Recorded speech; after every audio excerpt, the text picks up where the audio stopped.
नमस्कार मित्रों, एक बड़ी ही रोचक कहानी के साथ मैं काफ़ी दिनों बाद उपस्थित हुआ हूँ। तो आज की कहानी है यूनान से। और जैसा कि आप जानते हैं कि जिस प्रकार भारत अपने ज्ञान, विज्ञान, कला, संस्कृति के लिए प्रसिद्ध था, और यही प्रसिद्धि थी जिसके कारण विदेशी आक्रमणकारियों ने भारत पर आक्रमण किया और भारत के वैभव, भारत की परंपराओं, भारत की संस्कृति, भारत की डेमोक्रेसी, भारत की संवेदनशीलता, भारत की इज्जत, भारत की आबरू, भारत की हर चीज़ पर प्रहार किया और जितना भी डिस्ट्रक्शन हो सकता था उन्होंने किया। और यूनान भी अपने ज्ञान, विज्ञान, संस्कृति के लिए फेमस था। और भारत पर आने की वजह ये थी कि भारत की प्रॉस्पेरिटी। बचपन में एक गाना गाते थे हम लोग,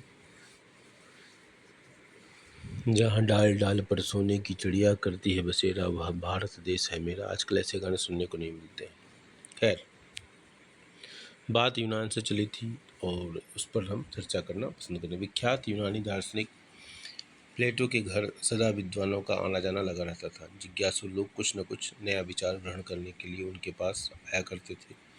फिर भी प्लेटो स्वयं को कभी विद्वान नहीं मानते थे और सदैव कुछ नया सोचने में लगे रहते थे। कभी कभी तो वह छोटे बच्चों व नवयुवकों से भी कुछ सीखने के लिए उनमें घुल मिल जाते थे। एक दिन उनके परम मित्र ने उनसे पूछा कि आपके पास बहुत शिक्षित और विद्वान लोग प्रश्नों के तार्किक उत्तर देखकर उनका समाधान भी कर देते हैं। वे अपनी जिज्ञासा का समाधान पाकर स्वयं को धन्य मानते हैं, किंतु आपकी एक बात मेरी समझ में नहीं आती। आप स्वयं इतने दार्शनिक हैं और विश्व के प्रतिष्ठित तर्कशास्त्रियों में आपकी गणना होती है, फिर भी आप दूसरों से शिक्षा ग्रहण करने तथा कुछ नया सीखने के लिए सदैव उत्सुक रहते हैं। दूसरों से कुछ न कुछ सीखने की जिज्ञासा आप में सदा दिखाई देती है। उससे भी बड़ी बात यह है कि आप बड़ा या छोटा किसी से भी सीखने में कोई संकोच नहीं करते। आप तो स्वयं दूसरों का मार्गदर्शन करते हैं, फिर आपको सीखने की भला क्या आवश्यकता।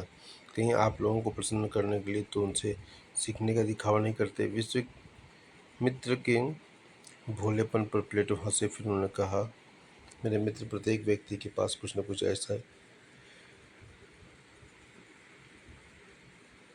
ऐसी उत्तम वस्तु या गुण होते हैं जो अन्य के पास नहीं होते। इसलिए प्रत्येक व्यक्ति में दूसरों से सीखने की जिज्ञासा होनी चाहिए। जब तक व्यक्ति दूसरों से सीखने, समझने में झिझक व संकोच करेगा, तब तक वह बहुत से अच्छे ज्ञान से वंचित ही रहेगा। प्लेटो की बात सुनकर उनका मित्र धन्य हो गया।